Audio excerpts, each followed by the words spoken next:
What's going on, ladies and gents, boys and girls, guardians of all ages, Joker back again once again, and I trust you will forgive my absence. I've been moving. But second verse, same as the first, and we are back again once again, and today, people, something is going on inside of Destiny, which, thank the Traveler's blown out asshole. Look, I'm not saying, I'm just saying. If we thought the real-time, 1 hour wait for the Almighty to get nuked out of the sky was a slow burn, holy shit fuck, we couldn't have known. We couldn't have known that Bungie was going to do the entire plot of the Pyramid Ship's invasion in real time as well. That said, they're here now. But, given the fact that the DLC where they're actually on the fucking box doesn't come out until fall 2022, I'm starting to think that the Pyramid Ship's real plan is to either try and wait us out and see if we die of old age, or kill us through boredom. But, I digress. To say that Season of Arrival started fairly strong, with a narrative that has continued to be intriguing and a very well done loot system, whose gameplay loop quickly devolved into nothing more than bland, boring, banal, repetitive shit, would be an understatement. What started as a very promising season turned into one repeatable mission, a public event, and a dungeon. Things that tend to get really old really quick. Look, Bungie, I know there's not a significant amount of content in Season of the Arrivals, even though it's supposed to be this penultimate super special awesome fuckfest of fucking awesome. Season 8 is the catalyst. Season 9 is really where things start to build, and then Season 10 is where things start to get pretty intense, and then Season 11, everything is going to come together, and you're going to want to be there to see it happen. It's going to be like no other time in Destiny. But could we perhaps, maybe just, not do the slow burn? I know you have to stretch it out, but god damn! Talk about an exercise in repetitive repetition taken to the extreme. But you know what? That's the season so far. What about this week? Welp, we have Moments of Triumph, Bungie Day, and the weekly reset, so let's go ahead and see what's new. First, we have the weekly reset, and as I stated before, the Pyramid Ships have invaded, finally! And Vuvuzela has a quest, where you go do weekly bounties on Titan. Huh. Well, shit. Okay. Surely that must be a one-off. We won't have to do bounties on all the planets, right? I mean, Bungie had to have learned their lesson after Guardian games and the backlash from that, right? I mean, they wouldn't make the same mistake again, right? Oh, come the fuck on. Next. So next we have a new exotic quest. Oh, wait, my mistake. Did I say new exotic quest? I mean a variation on basically the same exact exotic quest we've been doing for years. Go collect shit, go kill shit, go play Gambit and or Reckoning, dealer's choice. But I guess I can't bitch all that much. At least the quest had the decency to be brief if you call bouncing between spawn locations on Io in search of marionette spawns for the better part of half an hour brief. And well, at least I didn't have to do the interference quest for the 5th time. You guys probably did, but I didn't because, well, apparently I didn't turn in the quest last week and it just let me skip straight to the Ruinous effigy quest without doing the mission. How? Why? Fuck if I know. But not doing the exact same thing for the 5th week in a row? I call that an absolute win. But what about the weapon itself? Well, for PvP, it's a trace rifle in the same slot as Fellwinter's Lie. Need I say more? Then again, not everything needs to be super duper PvP meta viable all the time, something that people tend to forget. Ruinous effigy does one thing and one thing alone. It shines in PvE. This thing fucking melts.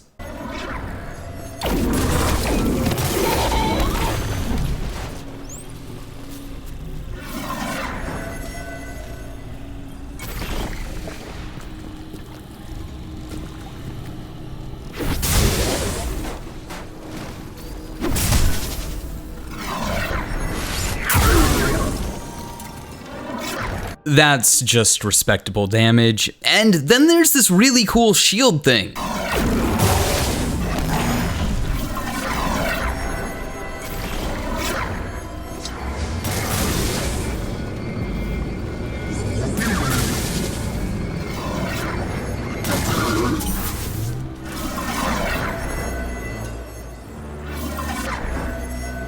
Real talk, jokes aside and all, while Ruinous Effigy isn't necessarily my cup of tea, it is, however, at the moment, one of those toolbox items. You know, one of those weapons like Galahorn or Icebreaker in Destiny 1, or Whisper of the Worm before it was nerfed, and a good grenade launcher that you just kind of keep in your inventory for when you raid or do PvE content. So if you don't have any of the really cool pro tier PvE weapons, this is a relatively easy weapon to get, and you'll be set for a lot of PvE content. On top of that, both Ruinous Effigy and Witherhoard bring unique gameplay options and gameplay loops to Destiny 2, and it would be super disingenuous of me not to applaud these weapons and the uniqueness they bring to the game. These are both phenomenally designed weapons, and I can't wait to see what Bungie does in the future to spice up gameplay loops brought by exotics. Ruinous Effigy isn't just another exotic with an interesting gimmick that turns out to be pointless or redundant, nor is it one of those exotics that are buffed to the point of absurdity that winds up getting nerfed a season or two later. Ruinous Effigy and Witherhoard strike a nice balance between power and individuality. And while the quest for Ruinous Effigy sucked in that way that most Destiny 2 exotic quests are boring and repetitive, at least the weapon is worth it. But moving forward, what else is there to do in Destiny 2 this week? Oh, that's right, the Moments of Triumph. You know, that thing that was part of Solstice of Heroes but has now been split into its own quasi mini-event? With even some of the same quest steps that Solstice of Heroes will have. Yeah, pro tip, since we don't know if Solstice of Heroes quest steps will be retroactive, both Solstice of Heroes and Moments of Triumph require things like 7 Trials of Osiris completions. If possible, I would just do them at the same time. I know there's a lot of people that don't like playing Trials of Osiris, so there you go. This has been Joker, and just the tip. Anyways, so what does Moments of Triumph bring to the table this year? Play all the old raids, run strikes, play Gambit, do bounties, and oh dear Lord God, no, not more bounties. Rank up the season pass, do the Shadowkeep dungeon. So less Moments of Triumph and more like moments of replaying really old content. And you know what? Hey, before anyone comments, "But Joker, that's the point of Moments of Triumph, to go back and play all the challenging content that we got this year." And you know what? You would be absolutely right. I know, gasp, shock, horror. But the key word there is last year. Except, we don't really have any content from the last year to play, do we? Trials, Garden of Salvation, Pit of Heresy, that's about it. And that's where we come to the proverbial fly in the ointment. There is virtually no content from the last year to play for this Moments of Triumph, or for the Solstice of Heroes.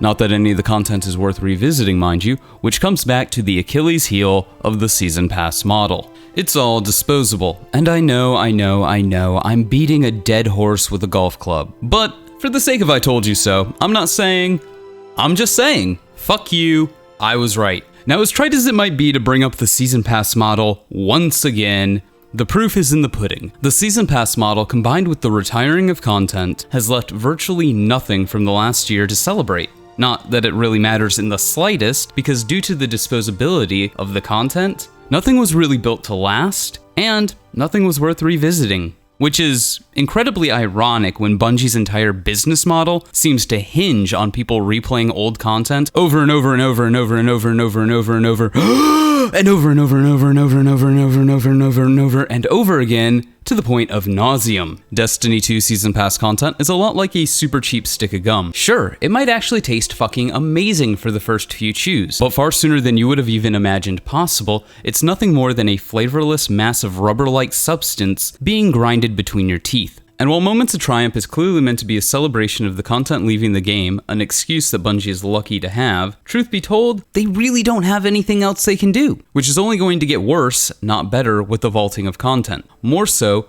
when the newer content is treated so disposably. And the reality of the situation is it's just not economically viable for Bungie to put a lot of effort into something that will be leaving the game 3 months after it's introduced. So, here we are. And I think it should be at least somewhat troubling for both fans and detractors alike that seemingly a large portion of Destiny 2 Beyond Light is Destiny 1 content, in a $40 expansion that doesn't come with the Season 12 Season Pass. So if you want everything for Destiny 2 Beyond Light, you have to actually buy the $50 Destiny 2 Beyond Light Season Pass Plus, unlike with Shadowkeep that just came with the Season Pass for that season. And at that point, In a lot of ways, people are spending $50 to buy content that at some point, they've already paid for. At least anyone who played Destiny 1 and Taken King. And while I don't necessarily personally begrudge this because I don't mind paying to play Vault of Glass again, the reality is Destiny 2 Beyond Light for the full package is $50. And now that actually puts that in competition with a lot of other games coming out this fall.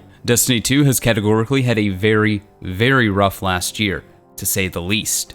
And now Destiny has competition with games like Cyberpunk or Halo, and basically any other $60 game coming out this fall, on top of 2 new console releases. And with current events, you know what I'm talking about, that which cannot be spoken of unless you want YouTube to demonetize you, people are being more careful and considerate with their money, because money is tight all around. Now take somebody who likes RPGs or PvP and put Destiny in front of them at $50 after the last year it's had, then you put Cyberpunk or Halo at $60 in front of them and they can only buy 1 game for the rest of the year. What do you think people are going to pick? My money's not on Destiny because Bungie has damaged their brand at this point. But hey, those are just my thoughts. Let me know yours in the comments below. Remember to like, but only if you did, subscribe for more. Feel free to donate to my Patreon if you're feeling particularly generous. But above all else, stay frosty.